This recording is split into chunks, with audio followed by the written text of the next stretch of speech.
Hey guys, it's Miss Clark, and I am here for your Tuesday, May 11th, 2021 reading lesson. And our I Can statement is I can describe how illustrations help me to understand the characters, setting, and plot of the story, and I can tell how a character responds to events and challenges in a story. So, we are going to be reading Salamander Room again. We have Boulder, Multiply, Sail, Fern, Hoot, Roost, Salamander, Moss, Carpet, and Sun. So we have all those different vocabulary words, so you should be listening for them again in the story. So before we start reading, I want you to talk about or think about the Salamander Room book that we read yesterday. And how the character was having the conversation with his mom, saying, well, I really want to keep a salamander in my room. And then she's like, well, what about this? And what about that? And she brings up different scenarios of, well, how are you going to solve this problem when, what does the salamander eat? What are you going to do? Where's he going to sleep? Stuff like that. So I want you to pay attention to that again. And after we read the story, you're going to work. Well, I guess you're going to have to work by yourself. And you're going to create a poster to explain how the illustration supports the text. So you're going to make a problem and solution poster, and we'll talk about that in a little bit. So let's look at the Salamander Room, and we're going to listen to it again. All right, here we go. By Ann Mazer. Illustrated by Steve Johnson and Lou Fancher. Brian found a salamander in the woods. It was a little orange salamander that crawled through the dried leaves of the forest floor. The salamander was warm and cozy in the boy's hand. "Come live with me," Brian said. He took the salamander home. "Where will he sleep?" his mother asked. "I will make him a salamander bed to sleep in.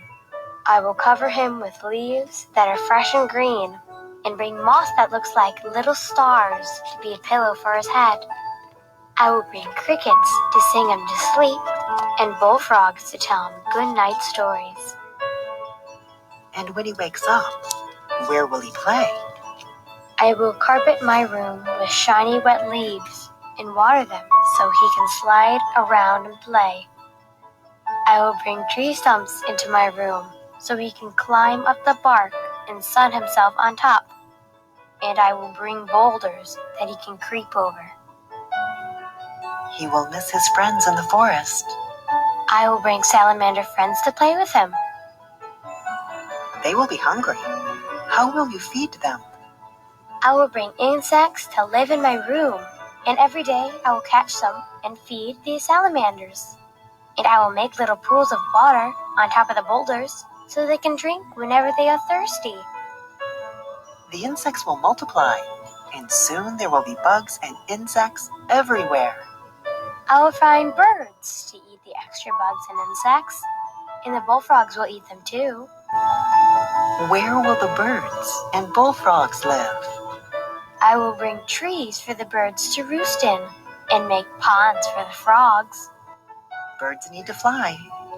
We can lift off the ceiling. They will sail out in the sky, but they will come back to my room when it is time for dinner, because they will know that the biggest, juiciest insects are there. "But the trees, how will they grow?" The rain will come through the open roof, and the sun too. And vines will creep up the walls of my room, and ferns will grow under my bed. There will be big white mushrooms and moss like little stars growing around the tree stumps that the salamanders climb on. "And you, where will you sleep?" I will sleep on a bed under the stars with the moon shining through the green leaves of the trees. Owls will hoot and crickets will sing, and next to me, on the boulder with its head resting on soft moss, the salamander will sleep.